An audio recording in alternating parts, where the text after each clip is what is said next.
vamos a hacer la primera parte con la intervención del doctor Germán López Riquelme, del Centro de Investigación en Ciencias Cognitivas. Él es biólogo y egresado de la Facultad de Ciencias de la UNAM. Hizo ciencia biológica,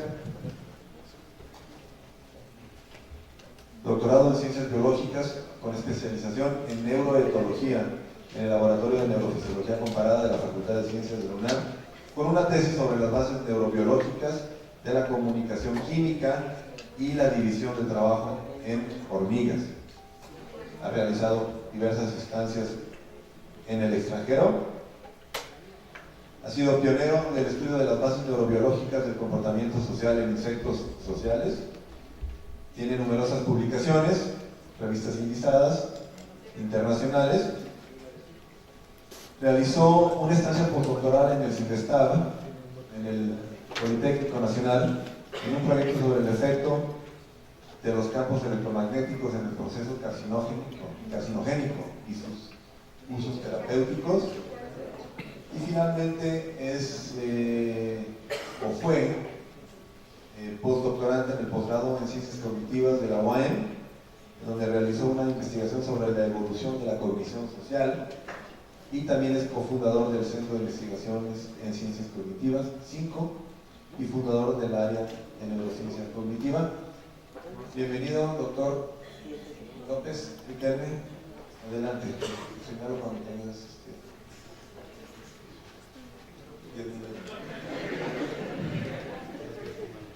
no tengo pila.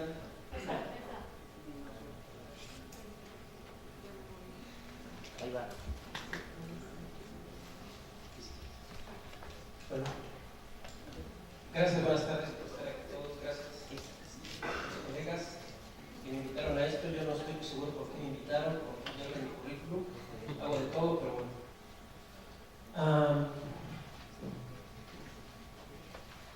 Como había dicho, presentó Juan, soy biólogo de la Facultad de Ciencias. Me dedico a estudiar estos bichos muy humildes, son pequeños.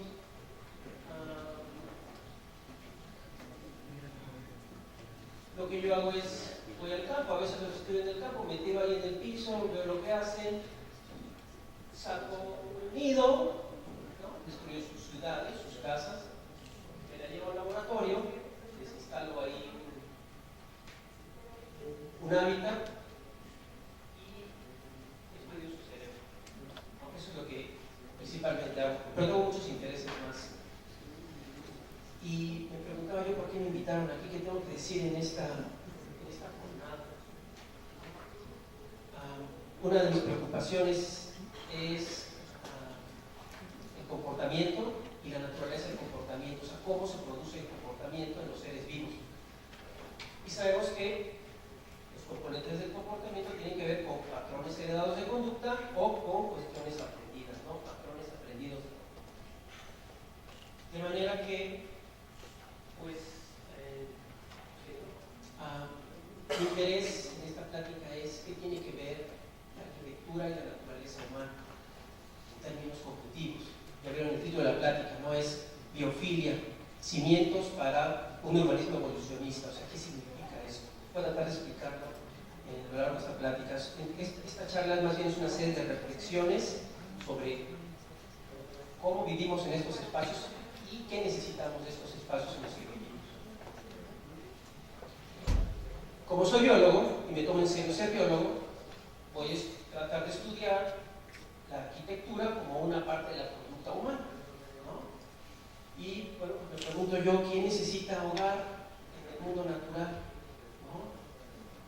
Muchos animales necesitan hogar, pero no todos, ¿no? Muchos necesitan refugio, pero no todos. Si eres un depredador, bueno, este es un lugar para reposar en los periodos de reposo. Si eres venenoso, pues también en los periodos de reposo, pero nadie se te va a acercar. Pero ¿qué tal si eres una presa?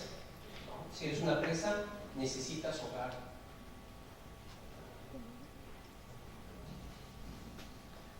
¿Sí? Y muchos animales necesitan refugio, ya sea temporal o permanente, buscan refugios naturales como cavidades o quedades, o ellos mismos los construyen. Aquí pongo algunos ejemplos. Sin embargo, aunque muchos animales necesitan refugio y muchos hacen sus casas, ¿sí?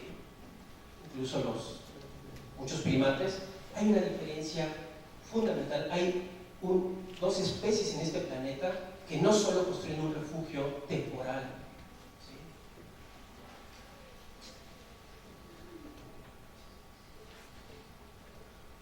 Aquí pongo una tabla donde más o menos trato de hacer un resumen de qué tipo de refugios hacen los animales y pongo algunos ejemplos, ¿no? Tenemos ahí en las aves, qué tipo de refugio hacen, pues un nido, ¿no?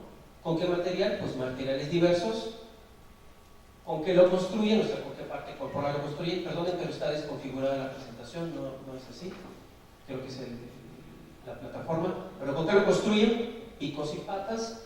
¿Cuál es el propósito? Bueno, pues criar a los huevos, pipollarlos, tenerlos en un sitio más o menos seguro, donde se ubican, en los árboles, y si este refugio es temporal o permanente. Y pongo varias especies. Si se dan cuenta, la mayoría de los refugios de los animales, principalmente los solitarios, son temporales. Sin embargo, en la última fila de la tabla, pongo un insecto social, ¿no? Las termitas. Podemos poner a las hormigas o a las abejas sociales, etc. Estos bichos construyen hábitats permanentes, todo el tiempo viven ahí. Y nosotros somos una de esas especies, ¿no? Las dos especies que construyen hábitats temporales y que son sociales y que la mayor parte de su vida la llevan a cabo ahí, son los insectos sociales y nosotros los seres humanos. Somos las únicas dos especies en este planeta que construimos ciudades. ¿Para qué construir un refugio o una ciudad? Bueno, parece obvio, pero bueno, pues para protegerse contra los depredadores, protegerse contra los cambios ambientales, o proteger los recursos almacenados y, por supuesto, a la descendencia. Si tienes casa y vives en una ciudad, puedes tirarte así de panza de vacaciones, ¿no? Porque sabes que otros te van a proteger. Entonces, como ya he dicho, solo dos especies construyen dos tipos de nidos o hábitats muy particulares y permanentes, que les podemos llamar ciudades, y son los humanos, nosotros y los insectos sociales. Y estas dos especies construyen refugios donde pasan la mayor parte de sus vidas en interacción social. O sea, el ambiente principal es el social, justo en estos animales. De manera que esto nos convierte a los individuos de los seres humanos y a los individuos de las hormigas o de las abejas en ciudadanos. Tenemos que aprender a vivir en estas estructuras sociales. Y la estructura, justamente el hecho de tener una ciudad, significa que nosotros modificamos el ambiente para nuestra conveniencia y lo que hacemos es llevar nuestra estructura genética, o sea, nuestro genoma, que es muy valioso y preciado, y nuestra estructura fisiológica, ¿no? En ambientes controlados. Y estos ambientes amortiguan los cambios ambientales, de manera que está protegida, sufrimos menos estrés, ¿no? En comparación con un animal que la mayor parte de su vida, un animal solitario, la vive en el ambiente y tiene que regresar a su refugio en la noche para protegerse del frío, ¿no? Entonces no sufre esos cambios ambientales. Nosotros mantenemos nuestra estructura genética y fisiológica estable, en ambientes más o menos estables. De manera que el principal ambiente para nosotros son otros individuos. Nuestra ecología es social. Y este tipo de estructuras ha llamado la atención de muchos autores, muchos naturalistas, y el primer libro que salió sobre arquitectura animal fue de Bob Frisch, no recuerdo el año, sí, es un libro bien bonito sobre arquitectura animal. No solo los humanos hacemos arquitectura.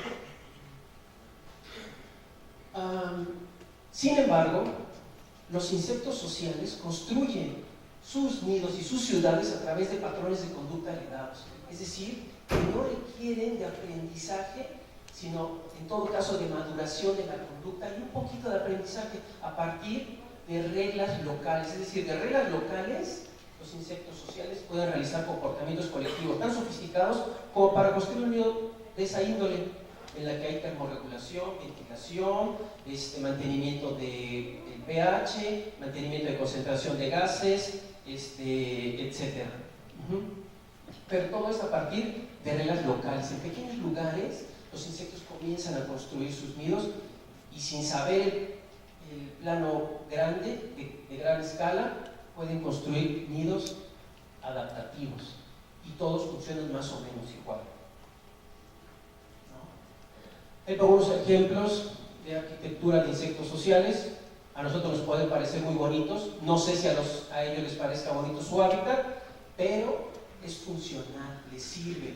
A través de millones de años de evolución hay un tipo de aprendizaje genético, o sea, selección natural, no se confundan, no es un aprendizaje como el que nosotros tenemos, y se han desarrollado estas habilidades de seguir reglas locales, pequeños cerebritos, ¿sí? Estos pequeños cerebros son capaces de lidiar con reglas locales para realizar comportamientos colectivos tan sofisticados como esta construcción de nidos complejos.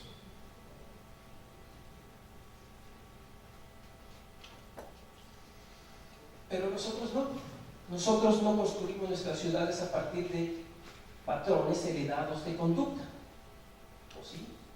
Bueno, esa es la pregunta que trato de plantear ahorita. ¿Tenemos algún tipo de patrón heredado de conducta que nos haga o que nos facilite o que haga que tendamos nosotros a construir un tipo de hábitat o refugio en el cual nos sintamos mejor? Eso es lo que voy a tratar de responder.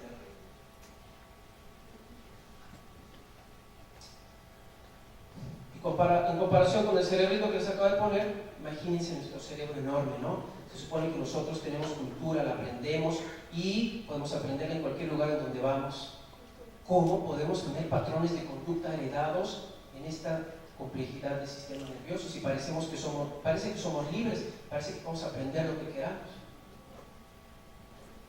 La pregunta es entonces, si subyace a esta pregunta es, ¿existe una naturaleza humana? ¿No? Y dentro de esta naturaleza humana, algo que haga que tendamos a preferir un hábitat sobre de otro. Bueno, pues como biólogo, soy un biólogo evolucionista. Me dedico a las neurociencias y a la biología evolutiva, ¿sí? Y me tomo en serio las dos. Yo creo que si me tomo en serio la biología evolutiva, pienso que puedo aproximarme o tratar de explicar la arquitectura o qué preferimos en los ambientes desde la perspectiva evolutiva, ¿no? Y justamente esa es una de mis reglas de oro. Es un artículo de Dobzhansky de 1973, justo el año en el que nací, y que dice: nada tiene sentido en biología si no es a la luz de la evolución. Nada, nada. Y como lo acabo de decir, desde mi punto de vista, la arquitectura es algo de biología. ¿Por qué? Porque es parte del comportamiento humano y lo podemos estudiar así. Y la forma de aproximarnos es a través del programa o el método principal de investigación de las ciencias biológicas. 4 preguntas fundamentales tenemos sobre los fenómenos o los eventos biológicos, ¿sí? ¿Cómo se desarrollan? O sea, ontogenia. ¿Cómo se desarrollan en la historia de ese producto biológico? O sea, una conducta, una mano, una pluma, etc. ¿Cuál es su mecanismo? ¿Cómo opera? ¿Cuáles son los mecanismos biológicos, fisiológicos que producen esa conducta o característica? ¿Sí? Esas son preguntas próximas, es decir, aquí, ahora, en una vida, ¿no? Quizá en 2, pero tenemos las preguntas evolutivas que tienen que ver con cuándo aparecieron en la historia de la especie, que es filogenia, y la otra es ¿para qué sirve? Que esa es una de mis preocupaciones fundamentales. ¿Para qué sirve? ¿Para qué sirve tener hábitats? ¿No? ¿Para qué sirve tener casa? ¿Ok? Protege la estructura genética y fisiológica. ¿Para qué? Bueno, para que tenga una función biológica debe favorecer la reproducción y sobrevivencia de los individuos. Y nuestra sobrevivencia y reproducción individual siempre ocurre a través de la social, inevitablemente. En nosotros, las especies sociales más extremas del planeta, las hormigas y los seres humanos. ¿Okay? Bueno, cuando yo empecé a estudiar biología, leí un par de libros llegando el primer día, así me trajeron. Uno es de Edward Wilson, No sé si lo conozcan, pero es uno de los biólogos todavía vivos más importantes del siglo XX. No solo un biólogo, sino uno de los pensadores más relevantes. Escribió este libro sobre insectos sociales. Bueno, todavía es modesto, no tiene nada que ver con arquitectura, pero en el último capítulo es una compilación de todo lo que se sabía sobre los insectos sociales, ¿sí? Pero en el último capítulo propuso que había un patrón fundamental de comportamiento social, no solo en los insectos, o sea, hormigas, abejas, termitas, sino que podrían extenderse estos principios a todos los animales sociales. En el último capítulo, ¿sí? Capítulo 22, el prospecto de una sociobiología unificada. Bueno, pues no se quedó contento el hombre, y ese capítulo lo convirtió en un libro que salió en 1975, donde unifica el comportamiento social de todas las especies de este planeta. Y el libro hubiera pasado desapercibido si no es porque en el último capítulo, otra vez, qué irritante, propone que todos estos principios, originados a partir del estudio de los insectos sociales, no solo se pueden extender a todos los animales sociales, sino también a los seres humanos. Ahí eso fue fatal. Lo rechazaron montones de veces, negaron su existencia, y ese último capítulo lo volvió a convertir en otro libro, ¿no? Sobre la naturaleza humana, que salió en 1984, me parece, ¿sí? Y justamente desarrolla esta idea: qué elementos, qué patrones de conducta han evolucionado por selección natural y aún tenemos hoy, pero que evolucionaron en el pasado. Y a eso le llamó naturaleza humana, ¿no? Es decir, todas las características que los seres humanos presentamos de manera natural, no importa la cultura, no importa el tiempo, en todas las sociedades humanas deben de estar presentes. Y eso le llamó naturaleza humana. Y justo de este libro es de donde deriva lo que conocemos hoy como psicología evolutiva, ¿no? Esa es como la historia de esto. Bueno, esto no tendría todavía nada que ver con nosotros, hasta que nos damos cuenta que esta naturaleza humana se expresa de modos distintos, hasta más o menos variables, en lo que conocemos como universales de la cultura. Y significa que estas tendencias cognitivas se manifiestan en diferentes culturas de manera más o menos variable, dependiendo de las condiciones ecológicas, pero constante. Siempre van a estar ahí. Y estas características, estos universales de la cultura, tienen que ver con lenguaje y cognición. Esa es una agrupación. Esta lista son los universales de la cultura que se han encontrado en todas las culturas existentes, incluso las pasadas, ¿no? En el rubro de lenguaje y cognición. Pero también en relaciones sociales. Toda esta lista de características las tienen todas las sociedades humanas, como división del trabajo, por ejemplo, jerarquías y roles, etc. Mitos, ritos, estética y tecnología. Y como un derivado de este libro, este mismo autor, no es una apología del autor, sino simplemente es para explicarles de dónde viene el título de la plática y el interés de hoy, escribió otro libro más que se llama Biofilia, ¿no? En el que proponía que todos los seres humanos, como parte de esta naturaleza que tenemos, además de nuestros instintos sociales, nuestra necesidad de estar en sociedad, tenemos una predisposición, quizá débil, pero una predisposición de estar en contacto con ambientes naturales. ¿Por qué? Porque durante la mayor parte de nuestra historia, bueno, esto no es para poner que no fue el único que utilizó ese término, el término de biofilia, también lo propuso antes, de hecho, Eric Fromm, en un libro que se llama El corazón del hombre, y justamente los dos dicen que es amor por la vida, y a los dos les interesa este tipo de instinto en términos de una ética conservacionista o una ética biológica. Pero bueno, lo que trata de decir es que tenemos un instinto muy poderoso, por lo cual preferimos o tenemos una tendencia a tener cosas vivas cerca de nosotros, cualquiera, no importa. Tienen un espacio y pronto alguien va a poner una planta, o pronto alguien va a comprar un perro, o una lagartija, o un pollito, ¿no? Siempre va a haber una tendencia a estar en contacto con algo vivo, lo que sea, ¿no? Bueno, pues este colega, que es un ecólogo social, tomó esta hipótesis y la ha desarrollado durante los últimos años y propone que justamente es el origen de ciertos valores humanos en términos de nuestro ambiente en el que vivimos.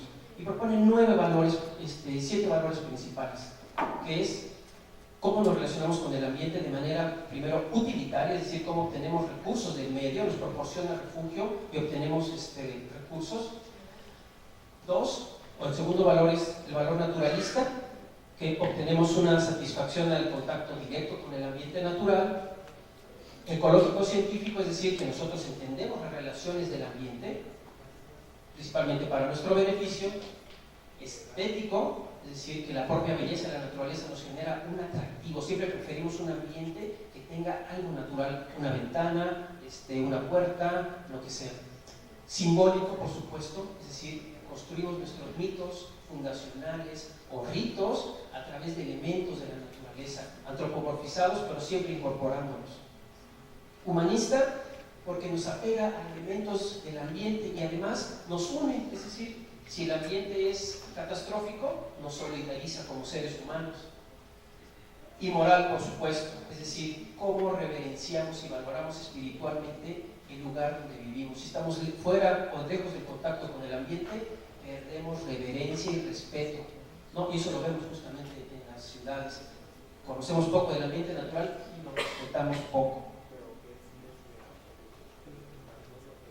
Bueno, desde la aparición de ese libro y después de la toma de Keller para desarrollar esta hipótesis, ha aparecido un montón de libros, ¿no? Principalmente de él, pero de muchos otros colegas, intentando utilizar esta hipótesis, primero para fundar una ética, una bioética o una ética conservacionista, pero después se les ocurrió a otros que podía desarrollarse para diseñar nuestros propios espacios, es decir, tomarlo como principio científico, esta hipótesis, y fundamental para diseñar nuestros propios espacios, es decir, no solamente queremos un espacio funcional, ¿no? Queremos un espacio que nos haga sentir bien, es decir, qué experiencia nos proporciona estar dentro de ese espacio. Y lo vamos a construir, aunque parezca un razonamiento elíptico, a partir de las predisposiciones que hemos evolucionado durante millones de años, ¿no? Es decir, casi el 99% de nuestra historia la hemos tenido en ambientes que no han sido tan modificados como nuestras sociedades actuales. ¿Se entiende? Imagínense millones de años, de manera que es plausible suponer que esto haya favorecido el desarrollo o la evolución de sentimientos o un instinto natural de estar cerca de ese ambiente. Primero, por sobrevivencia, es decir, estando cerca del río vamos a tener agua y pesca. Estando cerca del bosque vamos a tener frutos y vegetales para alimentarnos o elementos para construir nuestro refugio. Entonces, estos como son los argumentos que validarían o harían plausible esta hipótesis, ¿no? Entonces, teniendo contacto directo con elementos de la naturaleza y no con tantos elementos creados por las sociedades, seguro estos sentimientos, estos instintos fueron favorecidos. Piensen ustedes nada más que en nuestra historia reciente, ¿no? Apenas tenemos 12.000 años de modificar el ambiente para en términos de producción, es decir, para la agricultura apenas surgió hace unos 12.000 años. Es muy poco tiempo en realidad, ¿no? Ya ni pensar en asuntos como la tecnología, ¿no? Como que le pongas apenas unos 200 años en línea evolutiva.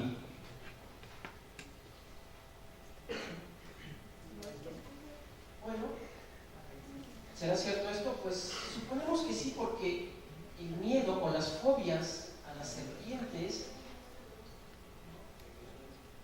a las arañas o a los insectos todavía lo tenemos, ¿cierto?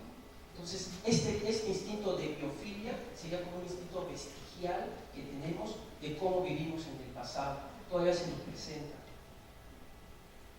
O cómo incorporamos estos elementos en nuestros mitos fundacionales, ¿sí? Quetzalcóatl, la serpiente emplumada, ¿no? Elementos terrestres y divinos, emplumada, ¿verdad? Característica de las aves que vuelan. Entonces, en el contexto evolutivo, imagínense ustedes, millones de años, en lo que se desarrolló la mente humana, el mundo sensorial estaba dominado por elementos ambientales, ¿no? No solamente la luz natural, sino también elementos como agua o elementos animales y vegetales. Y todos estos eran fundamentales para la sobrevivencia de estos pequeños grupos, no como ahora que vivimos en grupos masivos, ¿no? Pequeños grupos, tribus, hordas, ¿sí? Entonces, hoy todavía tenemos, en ocasiones se asoman estos elementos, estos componentes de este instinto fundamental para nuestros antepasados en nuestra vida diaria, y no entendemos por qué están ahí nuestros miedos a las arañas o a los insectos o a las serpientes.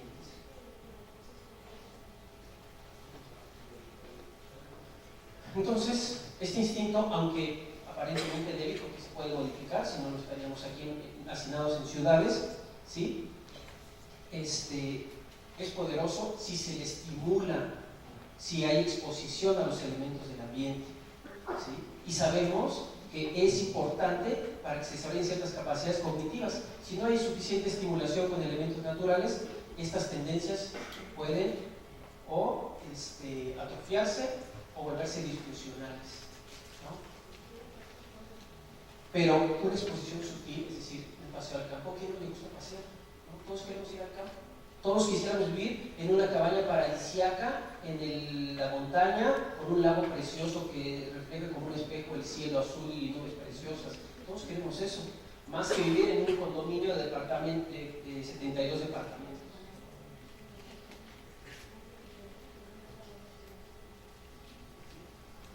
Así es que, bueno, nosotros dependemos no solo del ambiente social, ¿sí?, que es nuestro primer ambiente, sino que también, como un vestigio importante y latente, también necesitamos el ambiente natural, es decir, estar en contacto con la naturaleza, con elementos de la naturaleza, y que nos proporcione un refugio seguro, recursos, experiencias sensoriales y arraigo a un lugar del que dependemos y que protegemos, y que nos permita ser capaces de explorar, descubrir y aprovechar el ambiente, y además que facilita o mejora nuestros procesos cognitivos por la variación o por la variabilidad de elementos y estímulos que hay en los ambientes naturales, ¿no? Bueno, de acuerdo con estos investigadores y algunos otros, como unas pruebas de estas evidencias, ellos han encontrado que cuando los niños salen al campo a jugar o cuando están expuestos al ambiente, tienen beneficios en el desarrollo multidimensional, multidominio, es decir, no solo en una habilidad, sino en un montón, como el intelectual, físico, emocional, espiritual. Favorece la creatividad y la capacidad para solucionar problemas de forma cooperativa, es decir, a la vez estimula las relaciones sociales. Favorece el desarrollo de habilidades cognitivas debido a la exposición con múltiples elementos que no son constantes, evidentemente, ¿no? Mejora el desempeño académico, eso se ha probado. Favorece la actividad física, bueno, eso resulta obvio. Mejora la vista, es decir, el hecho de tener una iluminación natural y además no tener que enfocar elementos cercanos evita que se generen trastornos de la visión. Mejora las relaciones sociales, ya lo hemos dicho, y por supuesto reduce el estrés. O sea, es decir, venimos de un ambiente natural de millones de años, construimos ambientes controlados, demasiado controlados, y que nos generan estrés, por lo que tenemos que volver al ambiente natural para reducir ese estrés que provocamos durante nuestra historia. Además de esto, no solo en los niños, sino también en adultos se ha encontrado que el contacto con la naturaleza, no solo el hecho de salir, sino tener luz natural o vegetación o elementos naturales, es decir, no nada más elementos directos, sino representaciones de elementos naturales, favorecen la recuperación de enfermedades y cirugías mayores. Imagínense ustedes, ¿no?, en un hospital recuperándose de una cirugía mayor o de una enfermedad larga o incluso de un problema provocado por el propio estrés, ¿dónde nos recuperamos mejor, ¿no? También las personas que viven cerca de espacios abiertos y naturales han reportado tener menos problemas sociales o de salud. En oficinas, incluir elementos naturales o tener visión hacia ambientes naturales o incorporar elementos naturales limitados mejora el desempeño laboral y las relaciones sociales entre los compañeros. También mejora el funcionamiento cognitivo y requieren de memoria, por ejemplo.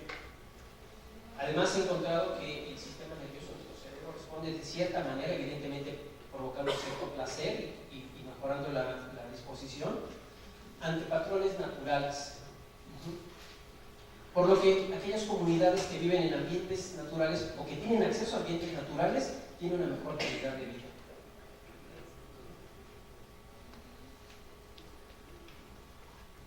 Aquí pongo en esta diapositiva una tabla que es una síntesis de varios trabajos en los que se han encontrado beneficios directos de patrones conocidos como biofílicos y algunas respuestas biológicas. Entonces tenemos, por ejemplo, que si nosotros tenemos contacto visual directo con la naturaleza, tenemos efectos en la reducción del estrés, baja nuestra presión sanguínea y la tasa y el ritmo cardíaco. Pero también tenemos una mejora en el desempeño cognitivo, porque mejora ciertas capacidades mentales como la atención. Y además, en nuestras emociones también tenemos mejora en nuestra actitud y nuestras respuestas emocionales hacia los eventos que se presentan. Entonces, aquí pongo justamente una serie de resultados de muchos trabajos que se han hecho en relación a estos trabajos o estas ideas. ¿Será suficiente esto como para considerar que no solo queremos plantitas porque solo se ven bonitas, sino porque las necesitamos? O sea, no solamente se ven bonitas porque lo sepamos culturalmente, sino nuestra propia biología lo sabe, lo necesita, lo requiere. De manera que se han propuesto los principios fundamentales del diseño biofílico. Y esto es que se requiere de, primero, un constante y repetido compromiso con la naturaleza, es decir, que no se incorporen solamente elementos naturales en un ambiente no diseñado con esos principios, sino que los espacios se diseñen con esos principios, ¿no? Si no están así, como decíamos, se puede recurrir a paliativos, es decir, incorporar elementos para reducir el estrés y mejorar la experiencia que se vive dentro de esos espacios. El diseño biofílico se enfoca en las adaptaciones humanas al mundo natural ocurridas durante la evolución biológica y que han favorecido la salud humana y su bienestar mental, evidentemente, y social. Este diseño también favorece el apego emocional a diferentes lugares, es decir, si nosotros nos sentimos a gusto en un lugar, vamos a tener apego, y si ahí construimos nuestros mitos cosmogónicos o se desarrolla parte de nuestra vida emocional de manera saludable, con emociones positivas, con mejor desempeño cognitivo y con menor estrés, entonces vamos a tener apego. Y si tenemos apego, cuidamos nuestros ambientes, somos responsables de ellos.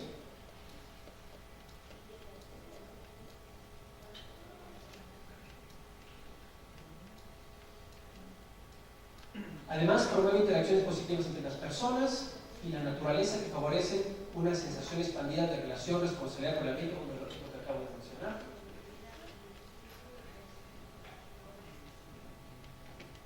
Y además, lo que mencioné al principio, necesitamos que esos principios se diseñen de manera integral, es decir, no solamente que se parchen poniendo plantas, ¿no? Sino que los arquitectos justamente incorporen estas ideas en el diseño integral de los espacios que ocupamos, cualquiera que estos sean, ¿no?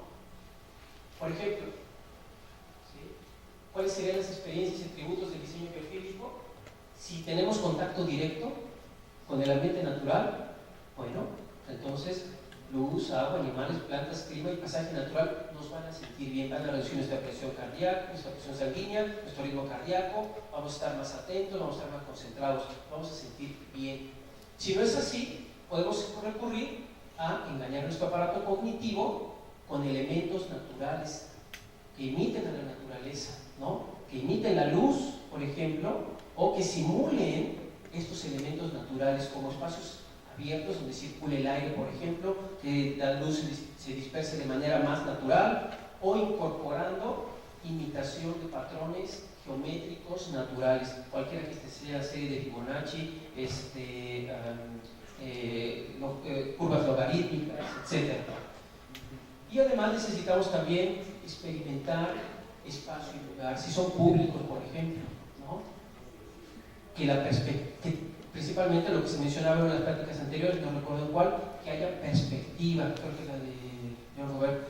Necesitamos tener perspectiva. ¿Por qué? Porque justamente nuestros antepasados necesitaban tener un refugio o un ambiente donde tuvieran perspectiva, no solo de los depredadores, sino también de los competidores, de otras hordas con las que competían directamente por los recursos.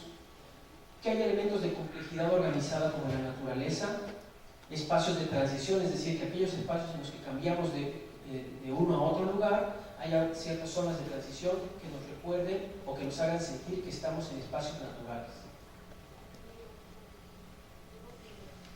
¿Cuáles son estos elementos entonces? Estos son los principios del diseño biofílico, esas son las experiencias que tenemos y los elementos que debemos de considerar para diseñar estos espacios, pues son, evidentemente, otra vez la perspectiva, por ejemplo, tener un campo visual suficientemente claro, ¿sí? Imaginar, por ejemplo, que tenemos una perspectiva de horizonte-cielo,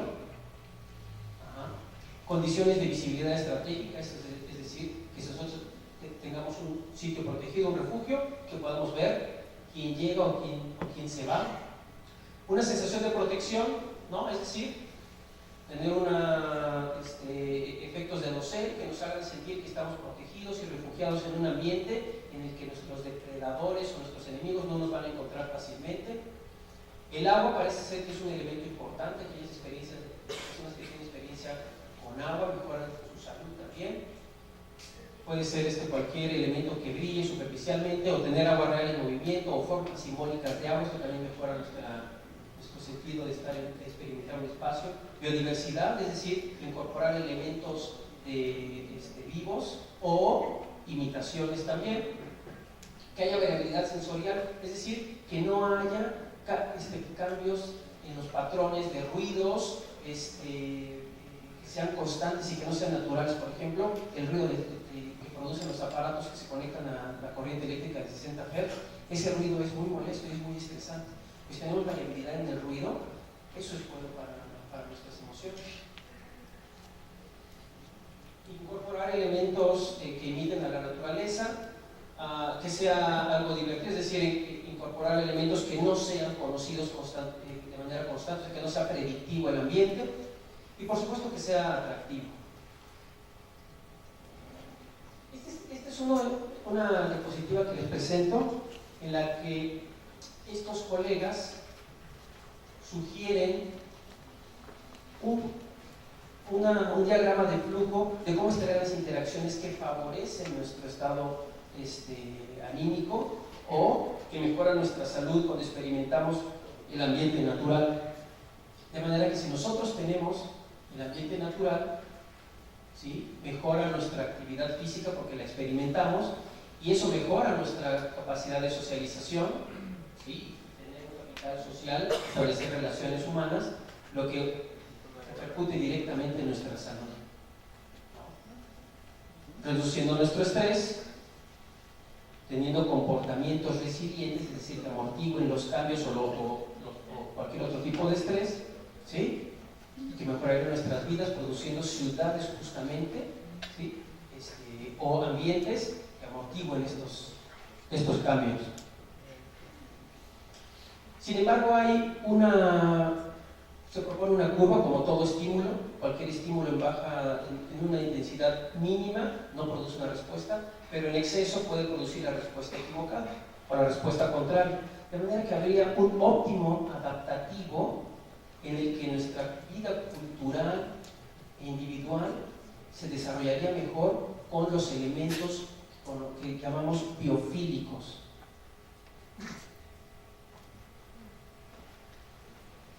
De manera que para conectar a los seres humanos con la naturaleza otra vez, o sea, no de nuevo, sino otra vez, porque de ahí venimos, ¿sí?, lo que necesitamos es tener esta cadena de valores para mejorar nuestras vidas, ¿no? No solamente considerarlos como elementos decorativos, sino nosotros considerarlos como parte de la naturaleza. En uno de los artículos que leía se mencionaba que debemos de cambiar la perspectiva de considerar tener parques en las ciudades a construir ciudades en los parques, o sea, en ambientes naturales. Y bueno, les dejo esta reflexión. me fui rápido porque no sabía cuánto tiempo me queda. Les dejo esta reflexión nada más, ¿sí? En la que yo pongo que nosotros evolutivamente necesitamos una tradición cultural sobre lo que somos respecto al mundo y que determina lo que podemos hacer tanto tecnológicamente como moralmente con este mundo.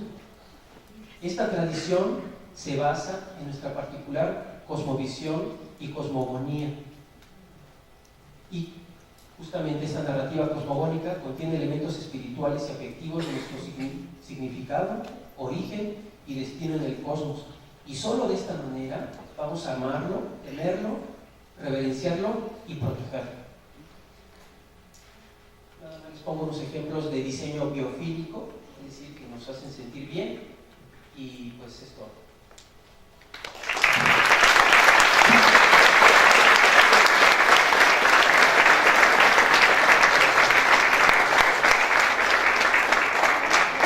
Muchas gracias por este estimulante episodio biofílico.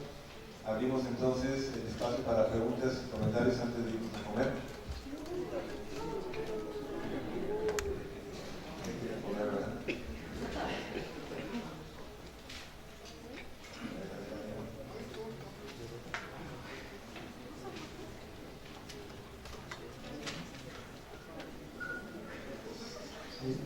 Quería preguntar a Germán si piensa que la división del trabajo en las hormigas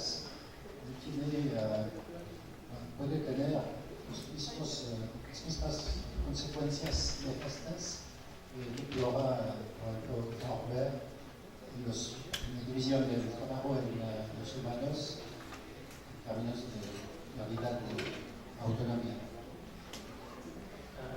Es una pregunta muy divertida, no tiene mucho que ver con él. Pero sí, de hecho, justamente la división del trabajo. ¿Puedes repetir la pregunta? ¿Perdón? La pregunta nomás, ¿cómo la entendiste?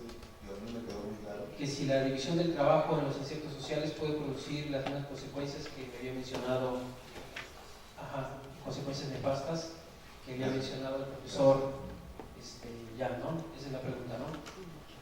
Bueno, la división del trabajo en los insectos sociales está producida de manera genética, es adaptativa, y las consecuencias nefastas o extremas es que puede pasar de la individualidad a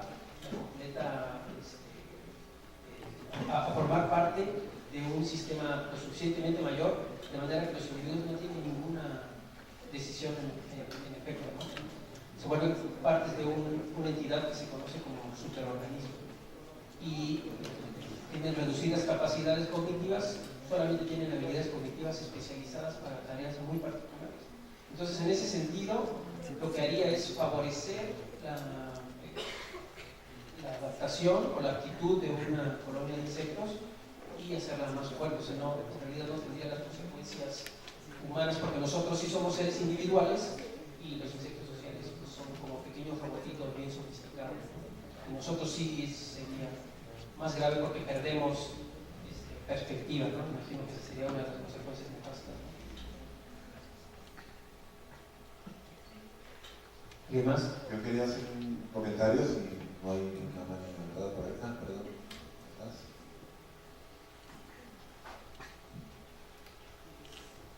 Hola. Yo tengo una pregunta, creo que la mía va un poco por lo que plantearon ahí adelante, pero no sé, es esto. En las dos últimas exposiciones se planteó como toda una parte muy negativa. ¿En los insectos existe esto? ¿Puedes repetir la pregunta? No entiendo, no la entendí. En las dos exposiciones se planteó que somos una sociedad negativa. Entonces mi pregunta es eso, ¿existe esta parte negativa en los insectos? No, justamente no, porque como la acaba de decir Jean-Philippe, los insectos evolucionan sus comportamientos y sus conductas por cambios en patrones estereotipados de conducta, ¿sí? Es muy difícil cambiar una conducta de manera evolutiva, pero nosotros no, nosotros podemos aprender, ¿no? Tenemos tendencias profundas como esta, ¿no? Es parte de nuestra naturaleza humana, este sentimiento biofílico, pero nosotros podemos aprender y regular nuestra conducta, de manera que, en efecto, no es lo mismo, ¿no? Nosotros tenemos deseos y sueños, y justamente el hecho de producir sociedades tan extremas como las que tenemos nos hace reflexionar sobre ello. Y todas estas fotos que les pongo, por ejemplo, son fotos de Singapur. En Singapur hay un proyecto colectivo y nacional de convertir la ciudad en la primera ciudad biofílica completamente. También está ocurriendo en la ciudad de Melbourne, Australia, ¿no? Es un proyecto grande.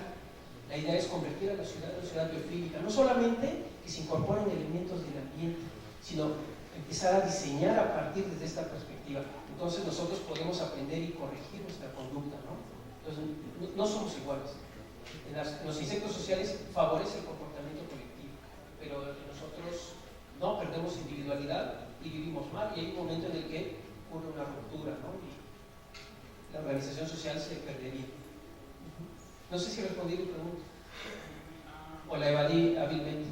Bueno, es que me interesaba, por ejemplo, ¿tienen el mismo nivel de conciencia que nosotros? Es decir, no por el hecho de que nosotros no podamos comunicarnos con ellos, no significa que ellos no tienen conciencia. Entonces, esa es mi pregunta, va un poco por ahí. No. Son bichos muy hábiles y sofisticados y cognitivamente hacen maravillas, incluso individualmente, y aprenden un montón de cosas individualmente. Y el comportamiento colectivo también tiene habilidades de aprendizaje, es decir, hay varios niveles de cognición en los insectos sociales, desde el individuo, grupos hasta el colectivo, pero no son como robots muy, muy complejos, ¿no? Ese es el sueño de un robotólogo, hacer un robot como ese. Entonces, conscientes así como nosotros, definitivamente no sufren por ser esclavos de la sociedad, pocas palabras. Gracias. Bueno, quería empezar mi comentario, si me permites. En el arte, la arquitectura, la escultura, la pintura, ¿no? Tenemos esta idea de organicidad, ¿no? Pensemos en Antonio Gaudí, ¿no? Sus obras, ¿no? O Dalí. Lo orgánico creo que es biofílico, ¿no? Lo que llamamos orgánico en ese sentido es biofílico, quizás antes de tiempo, ¿no? Decía, creo que era, no sé si Darío Bretón, que decía que el arte Nouveau no era comestible, ¿no? Esta idea de que nos invita, ¿no? A dar una mordida, ¿no? O por lo menos a acariciarnos y rozarnos, ¿no? O sea, acercarnos, ¿no? Como es la biofilia, como lo has presentado. Y en ese orden de ideas, hace algunos años me enteré que hay también una cierta, no sé si decir movimiento, tendencia dentro de la arquitectura para justamente hacer los espacios orgánicos, no solamente en este sentido de ponerle árboles e integrarnos a la naturaleza, sino también de permitir un tránsito orgánico entre estos espacios. Entonces, por ejemplo, se me relató que creo que era una universidad, se habían construido los edificios, pero no se habían construido los caminitos que llevan de un lugar a otro, ¿no? Con la idea de que el usuario, de manera autónoma, ascendente, ¿no? Los usuarios marquen ellos mismos las veredas, ¿no? De forma orgánica, lo que les resulta más natural, porque cuando un arquitecto te dice, mira, vamos a poner aquí las losetas, ¿no? Y por aquí van a caminar adentro. Y terminan caminando por otro lado, o caminan por ahí, pero a un costo muy alto, ¿no? Porque a lo mejor no es la mejor ruta. Y eso lo deciden naturalmente como las hormigas, los seres humanos. Lo importante es darles chances, digamos, ¿no? Para conectar edificios, espacios de uso, ¿no? De manera natural, que el mismo pasto marque, ¿no? Las huellas, ¿no? El tránsito y que haga un surco, que ya después, con el surco, ahí sí le pongan ya losetas, cemento, o sea, para decir que transitamos por aquí. Era nomás como, si tienes alguna complemento. Estoy de acuerdo con eso, que lo biofílico es, o sea, esta concepción es reciente, empezó con otra perspectiva, pero es antiguo, ¿no? O sea, uno puede ver un montón de elementos prehispánicos y son orgánicos, ¿no? Incluso el barroco es bastante orgánico, ¿no? Es bien orgánico. Y el churrigueresco pues ni se diga, ¿no? Entonces, aquí justamente lo que traté de hacer es tratar de unificar eso, por qué preferimos eso y por qué nos hace sentir bien, ¿no? Y que lo retomemos, porque muchos de nuestros espacios no solo los que habitamos, sino diseño urbano los ignora totalmente, ¿no? Por funcionalidad, por todo lo que se ha mencionado a lo largo de aquí. Sí, y es regresar, digamos, a Sí. los valores seguros cuando tomamos una vereda en el monte, Sí. ¿no? Las vacas ya lo trazaron, ¿no? Sí. Y es la mejor ruta para justamente subir, ¿no? O sea, no. Oye, y es una necedad que los que diseñan los espacios ponen el camino en otro lado donde la gente nunca va a pasar. ¿Verdad? Es necesario. Lo oigan sus arquitectos. Sí. Bueno, gracias. Muchas gracias, retomamos